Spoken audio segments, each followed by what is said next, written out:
انا بقى بديك نفسي خبر لاول مره، انا بنتج مسلسل عن موزه اللي خربت العالم العربي.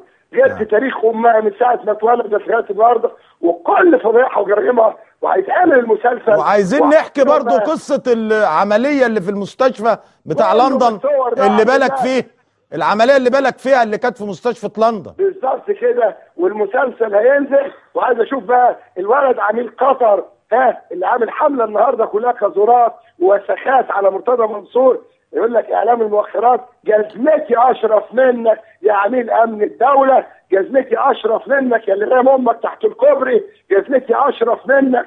لانك للاسف الشديد كل الناس عارفه مين بتاع عجب ده اللي كانوا عاملين له اسمه موسى صبري كاتب عنه اسمه ايه؟ محفوظ عجب. محفوظ عجب ده انت العن من محفوظ عجب.